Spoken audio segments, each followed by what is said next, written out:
इस सारे अरसे में पहली बार उसके वजूद ने खुद से हरकत की थी, वरना तो वो उसको खींच खांच कर ही सीधा करके लेटा पाई थी। वो कुछ मुतमईन हुई कि यकीनन ठंडी पट्टियों ने कुछ हद तक काम किया था। बस वो कुछ हवासों में आए तो वो उसको कुछ हल्का फुल्का सा खिलाकर मेडिसिन दे सके। जब तक सब उठ जाएंगे फिर कोई परेशानी ना होगी। क्या हुआ? वो उसको सीना मसलता देखकर परेशान हुई थी। सांस, मेरा सांस हटाओ हटाओ, इसको बेतरतीब सा जुमला था, लेकिन उस वक्त डूबते को तिनके का सहारा के मुतरादिफ उसका लफ्ज़ लफ्ज़ ईशल के लिए बहुत अहम था। उसका जवाब देना मतलब वो उसे सुन पा रहा था। अच्छा आप रहने दें, मैं कर रही हूँ, पीछे मैं हटा देती हूँ। उसने बॉल उठाकर साइड पर रखते आगे बढ़कर कंबल उसके ऊपर से हटा दिया। उरद शेर आप थोड़ा सा पीछे क्राउन से टेक लगाकर बैठने की कोशिश करेंगे? मैं मेरा सांस, अच्छा ठीक है, आप थोड़ा सा ऊपर उठने की कोशिश करें, मैं उतार देती हूँ। वो समझ गई कि वो शर्ट हटाने की कोशिश कर रहा है। पहली बार उसने बहुत मुश्किल से ज़रा सी आंखें खोली थी, जो उस वक्त बुखार की शिद्दत से सुर्ख हो रही थी। अगले ही पल वो फिर से आंखें मूंद गया। ईशल ने किन जतनों से खींच खांच कर उसकी शर्ट उतारी थी ये ईशल ही जानती थी। लगे हाथ हिम्मत करके उसने उसकी बेल्ट भी खोल दी थी, मगर निकाल नहीं पाई थी उसको कि उसमें मजीद खींचातानी करने की हिम्मत नहीं थी। कोशिश के बावजूद भी फितरी शर्मो हया आड़े आ रही थी। अब वो बेतरतीब सा लेटा सिर्फ यूनिफॉर्म वाली पैंट पहने हुए था, जिसके पंचे भी ईशल ने फोल्ड कर दिए थे। उसकी तबीयत में कुछ बेहतरी आई थी, तभी वो वज़ू करते नमाज अदा करने लग गई। नमाज उसने जल्दी में अदा की कि वो उसकी तरफ से ज़्यादा देर गाफिल नहीं रहना चाहती थी, मगर नमाज के बाद जब उसने दुआ के लिए हाथ उठाए तो कितनी ही देर अपने उठे हुए खाली हाथों को देखती रही। कुछ समझ नहीं आया कि क्या मांगे। लब सिल गए थे, मगर धड़कनों पर उस वक्त एक ही दुआ थी, उरद शेर की ज़िंदगी, उसकी सलामती, उसकी सेहत और तंदुरुस्ती। आंसू एक एक करके हथेलियों पर गिरते रहे। लब चुप रहे, आंखें बंद थीं, बस आंसू रवां थे और धड़कनों की सदाएं बुलंद थीं। वो कितनी ही देर यूं ही बैठी रही, शायद मजीद बैठी रहती, जब भी कमरे की खामोशी में उसके नाम की पुकार उरद शेर के मुंह से वाज़ेह सुनाई दी। ईशल, वो उसको पुकार रहा था। वो तकरीबन दौड़ते हुए उसकी तरफ बढ़ी, हालांकि जाए नमाज से बेड तक चंद कदमों का फासला था, मगर उसको यूं लगा जैसे जैसे वो उससे बहुत दूर चला गया था और बहुत अरसे बाद आज उसको पुकार रहा हो।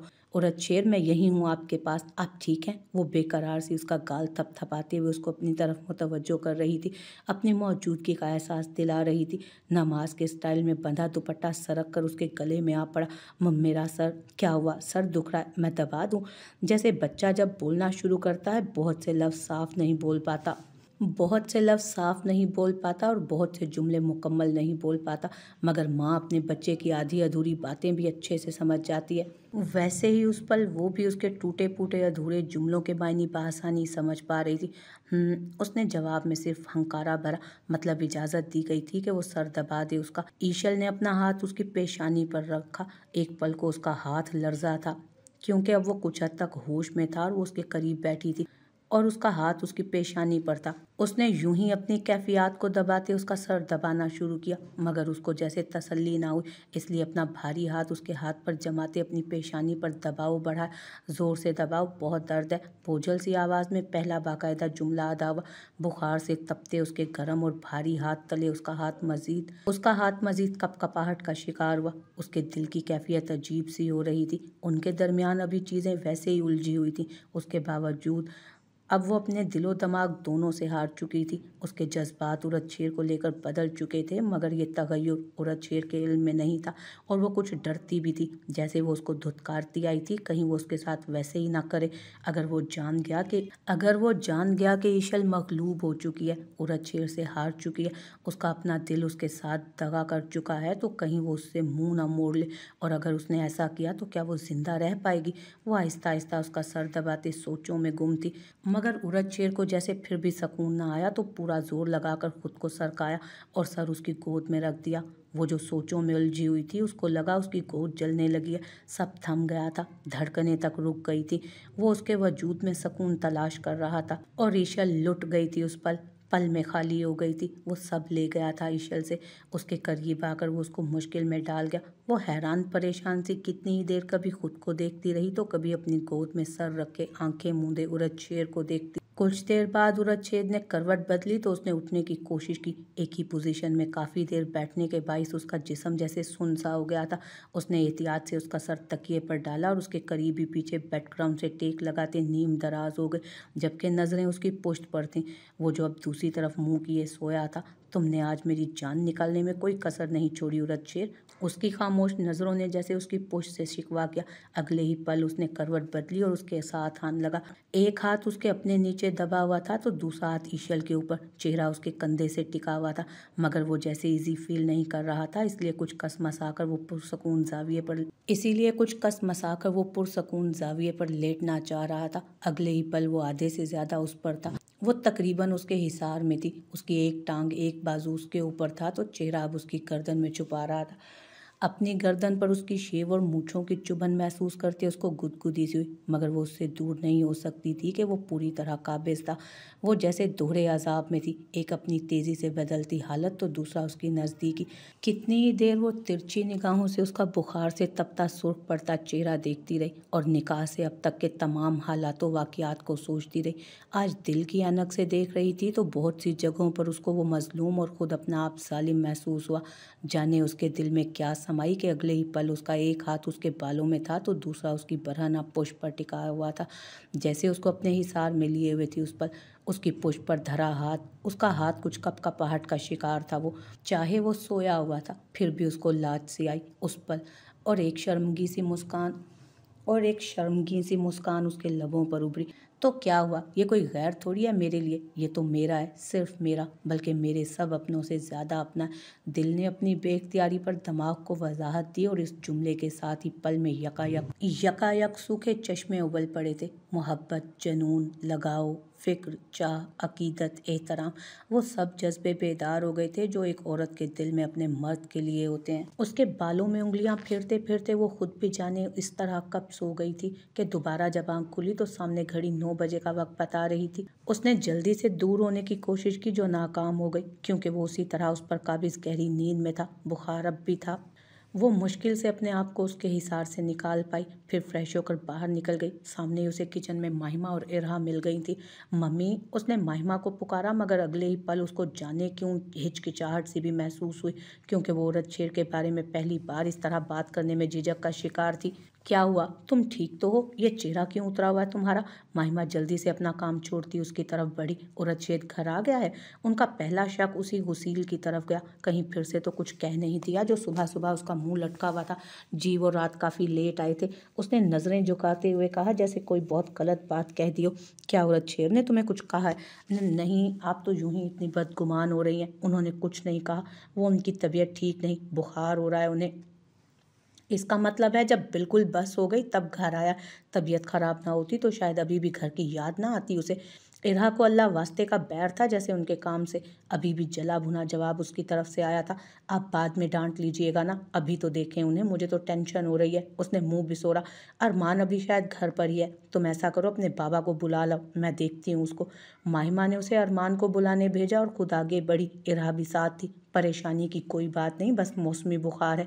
कल से मौसम भी तो ऐसा ही हो रहा है, और लाट साहब ने ध्यान भी नहीं दिया होगा। काम काम काम, बस काम में ही लगा रहा होगा, इसीलिए थकावट और ठंड ने मिलकर लपेट लिया है। ईशल, तुमने बहुत अच्छा किया जो ठंडी पट्टियाँ रखती रही, इसीलिए बचत हो गई, वरना इतना ज़्यादा बुखार, खुदा ना खास्ता कोई मसला भी हो सकता था। बुखार अभी भी बहुत तेज़ है, तभी तो मैं आते हुए सोच रहा था कि बुखार से भला औरतशेर कहाँ हार मानने वाला है। ये नहीं पता कि बुखार की नोयत इतनी शदीद होगी। ये मेडिसन दे, इंशाल्लाह बुखार से जल्द अफाका होगा। पहले लाइट सा नाश्ता करवाएं और उसको अब 2-4 दिन हिलने नहीं देना बिस्तर से, रेस्ट करे। चेहरा कैसे हल्दी जैसा हो रहा है। अरमान ने टेम्परेचर वगैरह चेक करते मेडिसन ईशल की तरफ बढ़ाई और महिमा को भी तसल्ली दी। आप फिक्र ना करें, अब उठे सही अच्छे से पूछूंगी इसको तो मैं। महिमा ने उसके बालों में हाथ फेरते मसनूई गुस्से से कहा, ईशल आ जाओ चंदा, मेरे साथ तुम भी नाश्ता कर लो, और औरतशेर के लिए मैं कुछ और बना देती हूँ, इधर ही ले आना। फिर मेडिसिन देना उसको। इरा उसको साथ लिए बाहर निकल गई। उरद शेर की आंख अपने बहुत करीब से माँ के पुकारने की आवाज़ पर खुली थी। सर अभी भी उतना ही भारी और आंखों में अभी तक जलन हो रही थी। उसने बमुश्किल पलकें झपका झपका कर खुद को जैसे होश दिलाने और सिचुएशन को समझने के काबिल किया। उरद शेर, क्या हुआ मेरी जान? मेरा शेर बेटा क्यों ऐसे बिस्तर पर पड़ा है? क्या हुआ है? वो उसके बालों में हाथ फेरते बार बार उसका माथा चूम रही थी। ठीक हूँ मम्मी, आप परेशान नहीं हो, मैं बिल्कुल ठीक हूँ, बस थक गया हूँ। उसने मुज़म्मिल सी आवाज़ में ठहर ठहर कर अपना जुमला पूरा किया। वो माँ को परेशान नहीं करना चाहता था, इसलिए भरपूर तसल्ली दिलाने की कोशिश की और हिम्मत करके अपने वजूद को हरकत देते पीछे तकियों के सहारे टेक लगाकर नीम दराज हुआ तो नज़र अपने हुलिये की तरफ गई। उस वक्त वो शर्टलेस था। आसपास नज़र घुमाई मगर अपनी शर्ट उसे कहीं नज़र नहीं आई थी। क्यों माँ को इतना तंग करते हो तुम? वो निढाल सा तकियों से टेक लगाए नीम दराज था। महिमा उसको नाश्ता करवा रही थी। ईशल खामखाई पजल सी हो रही थी। उसको गाहे बगाहे उरद शेर की नज़रें खुद पर महसूस हो रही थी। मम्मी डार्लिंग, अब मैंने क्या कर दिया है यार? ये बीमार की तीमारदारी का कौन सा तरीका है भला? वो छोटे बच्चों की तरह मुंह बिसोर बिसोर कर माँ से लाड उठवा रहा था। तीमारदारी की बजाय तुम्हारी पिटाई करनी चाहिए वैसे मुझे, बल्कि तुम्हारे डैडी को बताती हूँ कॉल करके। मजाल है आप मियाँ बीवी कोई बात पेट में रख लें, फ़ौरन एक दूसरे को रिपोर्ट करनी होती है। शर्म तो नहीं आती ना? जो मुंह में आता है बस बोल दिया करो। महिमा ने उसको चपट लगाई। ईशल, मैं ये बर्तन लेकर जाती हूँ, तुम इस नालायक को मेडिसिन खिलाओ। और तुम, उसने पलट कर उरद शेर को मुखातिब किया, तमीज़ से मेडिसिन खाओ और सो जाओ।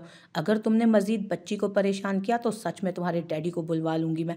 बहुत खूब, बहुत खूब। कभी मैं माँ को तंग करता हूँ और कभी बच्ची को तंग करता हूँ, जबकि मैं सिरे से बेखबर हूँ। हद है मम्मी, मैंने क्या परेशान कर दिया है आपकी बच्ची को? वो अब अपने बाल नोच लेना चाहता था। मुंह बंद रखो, रात से अकेली परेशान हो रही है। तुम्हें होश था जो तुम्हें पता हो? जी बेहतर मम्मी, मैं मुंह बंद रखूंगा अपना और आपकी बहू के सामने तो बिल्कुल भी नहीं बोलूंगा। जी बेहतर मम्मी, मैं मुंह बंद रखूंगा और आपकी बहू के सामने तो बिल्कुल भी नहीं बोलूंगा इस मामले में। इंशाल्लाह मैं डैडी की तरह बनने की पूरी कोशिश करूंगा इस मामले में। जो मर्जी हो जाए, wife always first and right also. जी बेहतर मम्मी, मैं मुंह बंद रखूंगा और आपकी बहू के सामने तो बिल्कुल भी नहीं बोलूंगा इस मामले में। इंशाल्लाह इस मामले में मैं डैडी की तरह बनने की पूरी कोशिश करूंगा। जो मर्जी हो जाए, wife always first and right also. वो यकीनन संजीदा नहीं था। बन ही ना जाओ तुम अपने डैडी जैसे। इन तिलों में तेल नहीं, वो भी उसी की माँ थी। ये भी सही है, आपके शोरे नामदार जैसे शोर अब मार्केट में आना बंद हो गए हैं मम्मी। वो अच्छे से जानता था कि उसकी माँ का दिल चिड़िया जितना है। जब तक वो बीमार पड़ा रहेगा ऐसे ही खुद को परेशान रखेंगी। तभी वो खुद पर जब्त करते, जैसे तैसे ही सही मगर बात कर रहा था। बल्कि उनकी तसल्ली के लिए वो बात बात पर मजाक कर रहा था ताकि वो मुतमईन हो सके।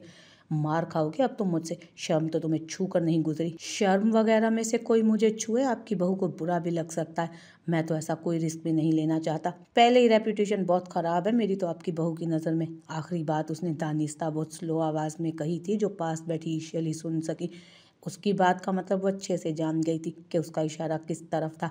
जग से पानी डालते एक पल को उसका हाथ कांपा। शक्ल देखो अपनी, कैसे एक ही रात में पीली पड़ गई है। ये जो तुम मुझे बहलाने को पटर पटर बोल रहे हो ना, माँ हूँ मैं तुम्हारी, मुझे मत बहलाओ। अब मेडिसिन खाओ और आराम करो। माहिमा उसको वार्न करती बाहर निकल गई। उफ, एक तो ये माएँ बिना इंसान चाह कर भी इनसे नहीं छुप सकता। माहिमा के कमरे से निकलते ही वो थकन ज़दा सा आंखें मूंद गया। पहले मेडिसिन ले लें फिर सो जाइएगा।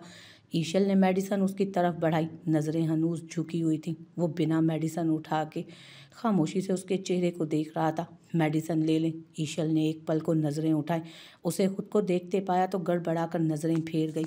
औरत शेर ने खामोशी से उसकी हथेली पर धरी टैबलेट्स उठाई तो उसने ग्लास उसकी तरफ बढ़ाया। मेरी शर्ट का है। उसने ग्लास वहीं वापस करते उससे अपनी शर्ट के मुतालिक इस्तफसार किया। अभी तो बहुत से लोग घर पर मौजूद ना थे कि सुबह ही काम पर निकल चुके थे, इसीलिए, वरना अब तक तो मेरे कमरे में रश लग जाता। लेकिन उसको पता था जिसको पता चलेगा भागा चला आएगा। और ख़वातीन की मौजूदगी में उसको अपना हुलिया अजीब लग रहा था। वो तो शुक्र था कि कंबल लिए हुए था, वरना इरा की मौजूदगी में उसको शर्मिंदगी होती। वो रात आपको घबराहट हो रही थी तो वो उसके पास से उठते हुए बोली, जबकि अपना जुमला पूरा अदा नहीं कर सकी थी वो। शर्ट ला दो मेरी, अब कुछ बेहतर महसूस कर रहा हूँ मैं। कोई ना कोई आ जाएगा हाल अहवाल पूछने तो अच्छा नहीं लगता। वो आधे जुमले से भी जान गया था कि उसकी तबीयत की खराबी के बाइस उसने उतार दी होगी, वरना इस किस्म की हिम्मत और बेबाकी उसकी ज़ात का हिस्सा हरगिज़ ना थी। आपने यूनिफॉर्म चेंज नहीं किया तो क्या वही शर्ट ला कर दूँ? ओह अच्छा, मैं चेंज करता हूँ उठकर। कुछ देर तक अभी उठकर ड्रेसिंग रूम तक जाने की हिम्मत नहीं थी, तभी वो बेजार सा फिर आंखें मूंद गया। आप अगर अभी चेंज करना चाह रहे हैं तो मोमिन को बुलवा दूँ। वो जानती थी कि अब उसको सुकून नहीं आएगा जब तक चेंज नहीं करेगा। जब तक उसको होश नहीं था तब तक ठीक था, अब जब उसको पता था तो उठने की करेगा किसी न किसी तरह। मैं बच्चा थोड़ी हूँ जो मोमिन शाह मुझे चेंज करवाएगा। अब इतनी भी तबीयत खराब नहीं, कर लूँगा मैं थोड़ी देर तक, अभी तो वैसे सर चकरा रहा है। तुम ये लिहाफ मुझे अच्छे से उड़ा देना, अगर कोई आए तो। उसका सर भारी भारी हो रहा था और आंखें बंद हो रही थी। यकीनन कोई सुकून की गोली भी दी गई थी उसको साथ, ताकि वो देर तक सोता रहे। ठीक है, मैं इधर ही हूँ, आप सो जाएं।